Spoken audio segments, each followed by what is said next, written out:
यदा यदा हि धर्मस्य ग्लानिर्भवति भारत अभ्युत्थानम् अधर्मस्य तदात्मानं सृजाम्यहम् परित्राणाय साधूनां विनाशाय च दुष्कृतम् धर्म संस्थापनार्थाय संभवामि युगे युगे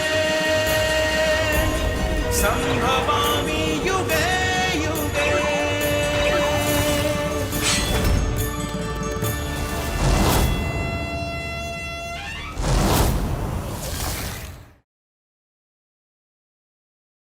আমি বিশ্ব, আমার সৌভাগ্য, আমার গর্ব।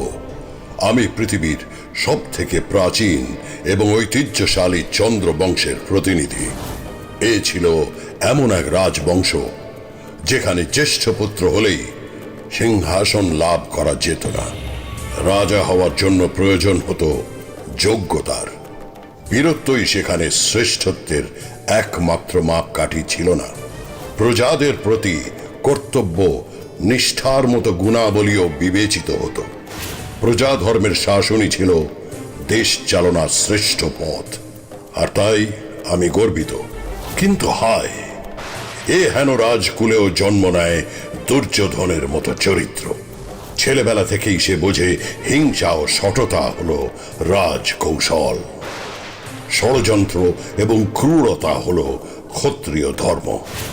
এ হেন দুর্যোধন বড় হয়ে উঠেছিল আমারই চোখের সামনে।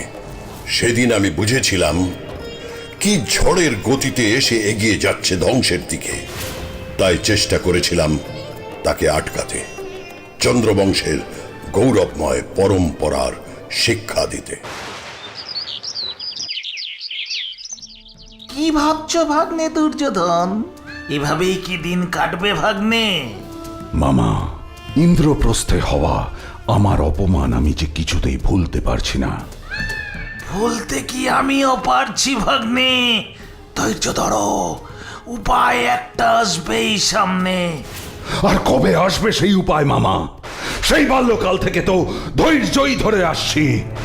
আপনার পরিকল্পনা একে একে সব ব্যর্থ হয়েছে। সেই বনভোজনে ভীমকে বিষ প্রয়োগ, পাণ্ডবদের চতুর্গৃহে পাঠানো, দ্রৌপদী লাভ, ইন্দ্রপ্রস্থ, এমনকি সুভদ্রার মাধ্যমে যদু বংশের সাথে মিত্রতার চেষ্টা, একে একে তো সব হাতছাড়া হলো মামা। ভুলে যেও না ভাগ্নে, হস্তিনাপুরের সিংহাসনে এখনো শোভা পাচ্ছেন তোমার পিতা ধৃতরাষ্ট্র। আমার পাশার মোক্ষম চাল আমি এখনো চালিনি ভাগ্নে। একটা একটা করে ঘুঁটি সাজাচ্ছি। এবার হবে আরো বড় ষড়যন্ত্র, আরো তীব্র ষড়যন্ত্র। ষড়যন্ত্র? আরো কঠিন ষড়যন্ত্র করছে শকুনি। এক ভাই অপর ভাইকে পুড়িয়ে মারার চেষ্টা করেছে। এর চেয়েও ভয়ানক ষড়যন্ত্র কি হতে পারে বিদুর? হে জ্যেষ্ঠতা, তো আপনি অভিজ্ঞ, আপনার বিচক্ষণতা নিয়ে কোনো প্রশ্ন নেই। আপনি বলুন, এমনটাই তো হওয়ার ছিল। হ্যাঁ বিদুর, তুমি ঠিকই বলছো। দুর্যোধনের মতো পুত্রদম্ভ অহংকারে অন্ধ পাণ্ডবদের সাফল্যের আনন্দকে উদযাপন করে আমি তো দুর্যোধনের ঈর্ষার আগুনে ঘি ঢালতে যাচ্ছিলাম। এত বড় বিষয় কি করে আমার চোখ এড়িয়ে গেল? হ্যাঁ জ্যেষ্ঠতা, তো এখন প্রয়োজন দুর্যোধনের ঈর্ষাকে নিয়ন্ত্রণ করা। কিন্তু মামা শকুনি থাকতে সে আর সম্ভব নয়। আমি নিশ্চিত মামা শকুনির সাথে মিলে জ্যেষ্ঠ কৌরব দুর্যোধন এবার যে পরিকল্পনা করবে তা হবে মারাত্মক। ওই কূট শকুনি নতুন কোনো পাশার দান দেওয়ার আগেই আপনি কিছু করুন মহামহিম। যথার্থ। আমি এক্ষুনি দুর্যোধনের সঙ্গে কথা বলতে চাই। আমিও চাই আপনার সাথেই সরাসরি কথা হোক দুর্যোধনের। দুর্যোধনের ডাক পড়েছে ভীষ্ম পিতামহের ঘরে। সেটা তো আমিও বুঝতে পারছি না মামা। বিলম্ব নয় ভাগ্নে, বিলম্ব নয়, এখনই যাও সেই রক্ষকের ঘরে। প্রণাম পিতামহ। এসো দুর্যোধন, এসো। আমি তো তোমার অপেক্ষাতেই আছি। পিতামহ ভীষ্ম জ্যেষ্ঠ কৌরবের অপেক্ষায়?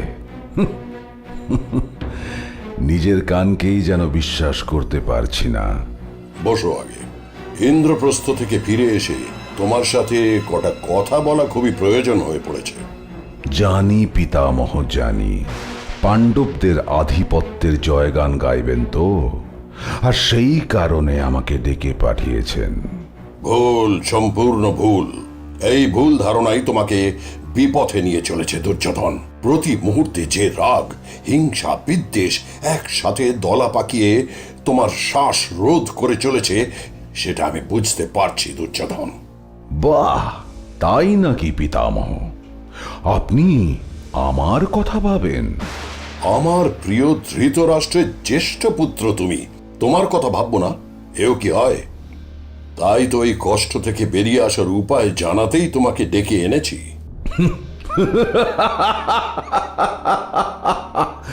উপায় বলবেন আপনি? আপনি আমার আজীবন ক্রোধের কারণ যিনি, স্বয়ং তিনি বলবেন আমার মস্তক শীতল হবার উপায়?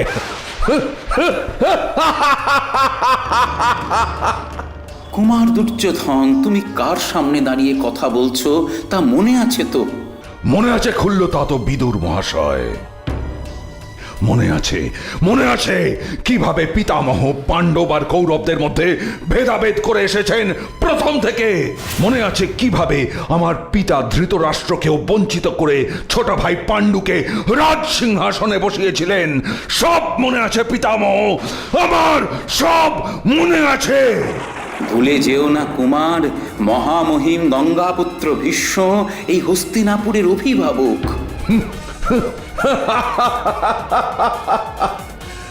হস্তিনাপুরের নয়, বলুন পাণ্ডবদের অভিভাবক। তোমার মনের এই রাগ, ঘৃণা, হিংসা তোমার চোখের দৃষ্টিকে ঝাপসা করে দিয়েছে দুর্যোধন। আমার কাছে ধৃতরাষ্ট্র আর পাণ্ডু দুই সমান। হ্যাঁ পিতামহ, কেমন সমান তা আমি আমার ঝাপসা চোখেও স্পষ্ট দেখতে পাই। আর তাই আপনি আমার পিতা ধৃতরাষ্ট্র বয়সে বড় হওয়া সত্ত্বেও ছোট ভাই পাণ্ডুকে রাজা করলেন। ভুলে যেও না জ্যেষ্ঠ কৌরব, আমি ভীষ্ম। আমি আমার পিতা মহারাজ শান্তনুর কাছে প্রতিজ্ঞাবদ্ধ যে এই হস্তিনাপুরের কোনো ক্ষতি হতে দেব না। যেটা সঠিক সেটাই করব। তোমার পিতা জন্মান্ধ, এই শারীরিক অক্ষমতা নিয়ে এই সুবিশাল হস্তিনাপুর শাসন করা কঠিন। তাই ছোট ভাই হওয়া সত্ত্বেও পাণ্ডুকে সিংহাসনে বসিয়েছিলাম। দুই ভাইকে আপনি সমান চোখে দেখেন, সেই তাই বড় ভাইকে সরিয়ে ছোট ভাইকে সিংহাসনে বসানোর সময় একবারও আপনার মনে হয়নি বড় ভাইয়ের মনের অবস্থা কি হতে পারে? না প্রিয় দুর্যোধন, ওই হস্তিনাপুরের অভিভাবক হিসাবে আমার ওই কঠিন সিদ্ধান্তের জন্য সত্যিই কোনো অনুতাপ হয়নি। আমাদের এই পবিত্র পুরুবংশের পরম্পরায় এমন ঘটনা বহুবার ঘটেছে। এ আমাদের বংশের রীতি। যে রাজা পুরুর নাম থেকে হয়েছে আমাদের এই পুরু বংশ, সেই রাজা পুরুর নিজের জীবনেই ঘটেছে এমন ঘটনা। 5 ভাইয়ের মধ্যে নিজে সবচেয়ে ছোট হয়েও সিংহাসন লাভ করেছিলেন তিনি। তখন আমাদের এই হস্তিনাপুর রাজ্যও ছিল না।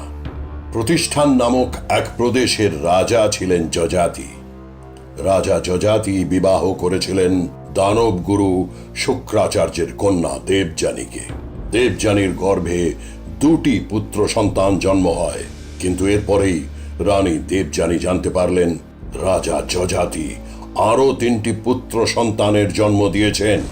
আর ওই 3 সন্তানের মা রানীর অন্যতম দাসী শর্মিষ্ঠা। এরপর দেবযানী ক্ষোভে দুঃখে সোজা চলে গেলেন ওর পিতা শুক্রাচার্যের কাছে। পিতা, আমার স্বামী রাজা যজাতি আমার সাথে মিথ্যে আচরণ করেছেন। আমার সব ভরসা চলে গেছে পিতা। আমাকে খুলে বল মা, কি হয়েছে? আমার দাসী শর্মিষ্ঠা 3টি পুত্র সন্তানের জন্ম দিয়েছে। তাদের পিতা আর কেউ নয়, তিনি হলেন আমারই স্বামী রাজা যজাতি। এত বড় সাহস যজাতির শুক্রাচার্যের কথা অমান্য করে। আমি যজাতিকে অভিশাপ দিলাম, ওর রূপ যৌবন সব চলে যাবে। নানা রকম রোগ আর বুড়ো বয়স ওকে চেপে ধরবে। বাকি জীবন অসুস্থ বুড়ো হয়ে দিন কাটাবে। এ কি মহারাজ, এটা কি হচ্ছে? সর্বনাশ, সর্বনাশ! মহারাজ এমন বৃদ্ধ হয়ে গেলেন কি করে? এ নিশ্চয়ই গুরুদেবের অভিশাপ। আমার কর্মফলের শাস্তি এটা, কর্মফলের শাস্তি।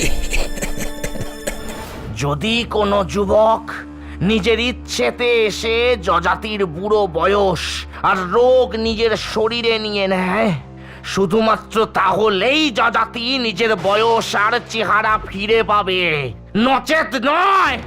রানী দেবযানী হয়তো ঠিকই ভেবেছিলেন রাজা যজাতির জরা বার্ধক্য গ্রহণ করতে কেউই রাজি হল না। এমনকি দেবযানীর 2 পুত্র ও শর্মিষ্ঠার প্রথম 2 পুত্র কেউই না। অবশেষে পিতার এই কষ্ট দেখে এগিয়ে এলেন দাসী শর্মিষ্ঠার 3য় সন্তান পুরু। শুক্রাচার্যের কথা মতো সেই পুরু নিজের ইচ্ছায় রাজার সব রোগ শোক জরা ব্যাধি নিজের শরীরে নিল। রাজা যজাতি ফিরে পেলেন তার আগের রূপ আর যৌবন। আবার তিনি বসলেন রাজ সিংহাসনে। কিন্তু কিছুদিন যেতেই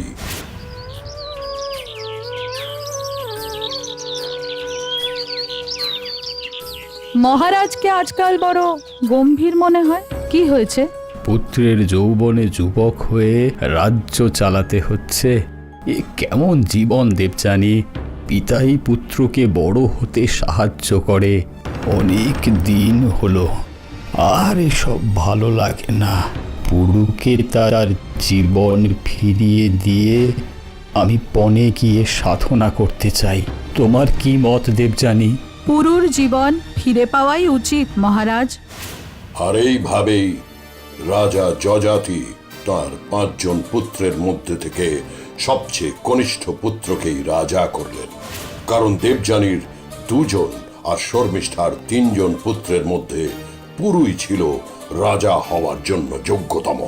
পিতামহ, আমার পিতা ধৃতরাষ্ট্র জন্মান্ধ ছিলেন, কিন্তু আমি তো অন্ধ ছিলাম না, আমি তো দুর্বল ছিলাম না। গদা যুদ্ধে শুধুই পারদর্শী নই, আমি সেরা। তাহলে কেন আমি হলাম না যুবরাজ?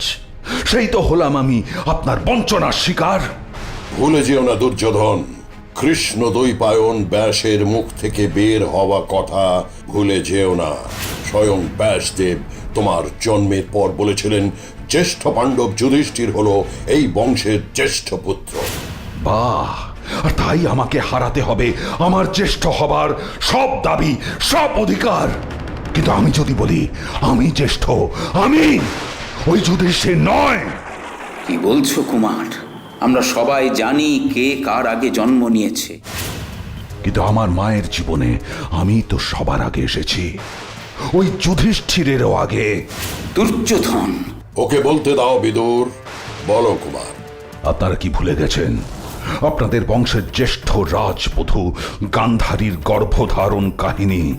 2 বৎসর ব্যাপী গর্ভধারণ করেছিলেন যিনি। আপনারাই বলুন, ওই যুধিষ্ঠিরের আগে তো আমি এসেছিলাম আমার মায়ের গর্ভে। তবে কেন আমি কখনোই জ্যেষ্ঠের সুখ লাভ করব না? কেন? তোমার জন্মের পর তোমার ক্রন্দন ধ্বনি ছিল গর্ধবের মতো, আর সেই শব্দে চারিদিক এমনভাবে লণ্ডভণ্ড হয়ে গেছিল যা থেকে স্পষ্ট ছিল যে এক নতুন হিংসা, বিদ্বেষ আর ক্রোধের জন্য। জন্ম মুহূর্তে আমার কান্নার শব্দ গর্ধবের মতো হওয়ায় তা নিশ্চয়ই আমার সিংহাসন লাভের পথে বাধা হতে পারে না। অবশ্যই হতে পারে কুমার। পিতামহ! হ্যাঁ কুমার, যে শিশুর জন্ম সমগ্র বংশকে কলুষিত করতে পারে, সংসার জীবনকে ছিন্ন ভিন্ন করতে পারে, রাজকার্যে বাধা প্রদান করতে পারে, সর্বোপরি প্রজাদের অমঙ্গল আনতে পারে, আমাদের ভরত বংশের পরম্পরা সেই শিশুকে কখনোই গ্রহণ করে না দুর্যোধন। না, হ্যাঁ দুর্যোধন, আমরা রাজা ভরতের উত্তরসূরি। সেই রাজা ভরত নিজের জীবন দিয়ে এ কথা প্রমাণ করেছিলেন দুর্যোধন। আমি নিশ্চিত তুমি এখন সেসব কথা শুনতে মোটেই আগ্রহী হবে না। বলুন পিতামহ, বলুন। আমি জানতে চাই কেন আমি রাজা হতে পারবো না। আমি জানতে চাই এমন নজিরবিহীন ঘটনা আমার সাথে কেন ঘটানো হলো। রাজ চক্রবর্তী রাজা ভরত, চারিদিকে তার নাম যশ, প্রজাবৎসল রাজা, সকল প্রজাদের চোখের মণি। কিন্তু এমন প্রজাবৎসল রাজারও দুশ্চিন্তায় চোখে ঘুম নেই, মনে শান্তি নেই।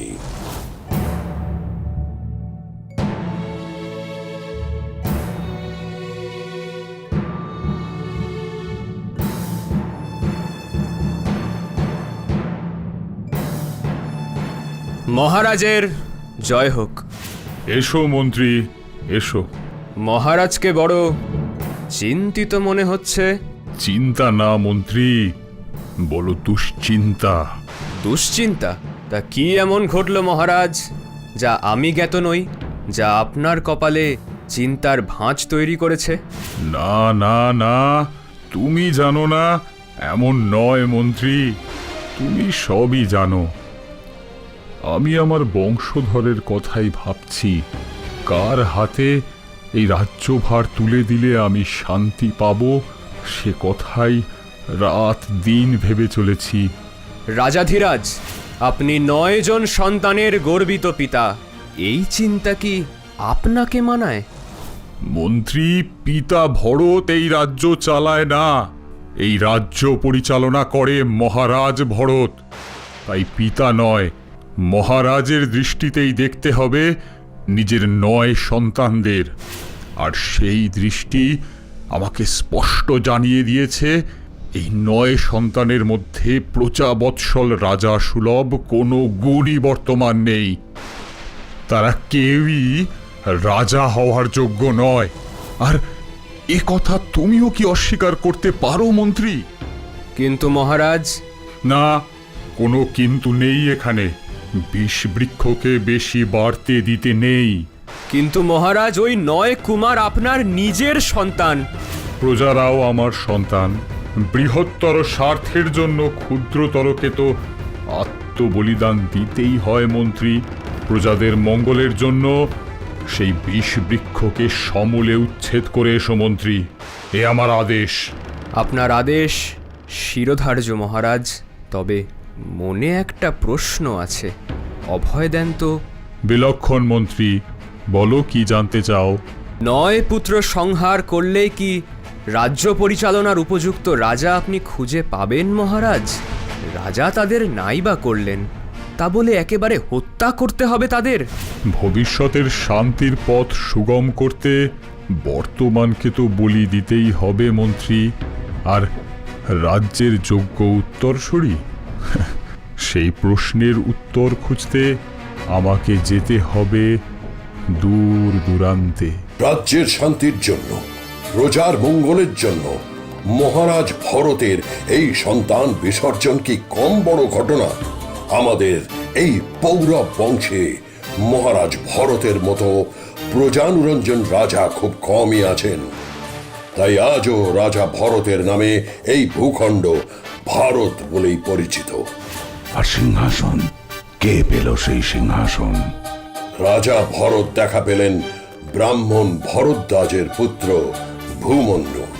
প্রত্যক্ষ করলেন তার মধ্যে প্রজাবৎসল রাজা হয়ে ওঠার সকল প্রকার গুণ। ব্রাহ্মণ ভরদ্বাজের কাছ থেকে দত্তক নেওয়া সেই সন্তানের ওপরেই অবশেষে ন্যস্ত করলেন সমস্ত রাজ্যভার। রাজপদের যোগ্য গুণ না থাকায় নিজের 9টি সন্তানকে বাঁচিয়ে রাখার প্রয়োজন তিনি অনুভব করেননি। রাজা করেছিলেন ব্রাহ্মণ ঘরের দত্তক সন্তানকে। তুমি নজিরের কথা বলছিলে না? এর থেকে বড় নজির আর কি আছে? যেন তেন প্রকারেণ রাজ্য পাওয়াটাই আমাদের বংশের বড় কথা নয় দুর্যোধন। রাজধর্ম পালনের যোগ্যতা আছে কিনা সেটাই বড় কথা। বাহ বাহ পিতামহ বাহ! আমাকে ডেকে এনে আমাদের পূর্বপুরুষদের গল্প শুনিয়ে আপনি কি এটাই বলতে চাইছেন ওই পাণ্ডবদের বিজয় পতাকা পথ করে উড়বে আর তুমি নিষ্কর্মার মতো সেই দিকে তাকিয়ে থাকবে কারণ তুমি অযোগ্য, তাই তো? প্রিয় দুর্যোধন, তুমি আমাকে ভুল বুঝছো। তাহলে ঠিকটা কি পিতামহ? ঠিকটা কি? আপনি কি আমাদের যোগ্যতার প্রমাণ নিয়েছিলেন, নাকি আমাকে আমার যোগ্যতা প্রমাণের সুযোগ দিয়েছিলেন? তার আগেই তো ওই যুধিষ্ঠিরকে যোগ্য মনে করে যুবরাজ ঘোষণা করে দিয়েছিলেন আপনি। ভুলে গেলেন আপনি পিতামহ? দুর্যোধন, তুমি হয়তো ভুলে যাচ্ছ। থাক থাক খুল্লতা তো থাক, আমাকে কিচ্ছু মনে করাতে হবে না। আমার সব মনে আছে, সব মনে থাকবে আমার আজীবন। আমার সাথে যে অবিচার করেছেন, যেভাবে আমাকে বঞ্চনা করেছেন, তার যোগ্য জবাব আপনারা পাবেনই। বিদুর, তুমি ঠিকই বলেছ। আবার হয়তো হস্তিনাপুরের এই রাজবাড়িতে নেমে আসতে চলেছে আরো বড় কোনো দুর্যোগ। সেই দুর্যোগকে হয়তো আটকানো যাবে না, তবে ওই দুর্যোগের হাত থেকে আমাদের রক্ষা করতেই হবে হস্তিনাপুরকে। হ্যাঁ জ্যেষ্ঠ তাত, রক্ষা করতেই হবে রক্ষা। হ্যাঁ, আমি এভাবেই প্রতি মুহূর্তে চেষ্টা করে গেছি ভুল আর অন্যায়ের পথ থেকে দুর্যোধনকে সরিয়ে আনতে, কারণ আমি বেশ বুঝতে পারছিলাম একরোখা দুর্যোধন যে ধ্বংসের পথ অবলম্বন করেছে, এর থেকে বাঁচানো যাবে না হস্তিনাপুরকে। তাই আমি মরিয়া ভাবে চেষ্টা করেছিলাম ওই শকুনির কূট দৃষ্টি থেকে দুর্যোধনকে রক্ষা করতে, কিন্তু আমি পারলাম না। ব্যর্থ হয়েছিলাম দুর্যোধনকে বোঝাতে যে মামা শকুনির পাশার ঘুঁটি আর কেউ নয়, সে নিজে। তাকে ব্যবহার করেই শকুনি একটু একটু করে এগিয়ে চলেছে তার নিজস্ব লক্ষ্যের দিকে, হস্তিনাপুরের ধ্বংস। না, এই সহজ সত্যটা সেদিন দুর্যোধনকে বোঝাতে পারিনি। হয়তো সেদিন দুর্যোধনের দু চোখ বাঁধা ছিল সময়ের কালো কাপড়ে। For more updates, subscribe to our channel, click the show links and enjoy watching the videos.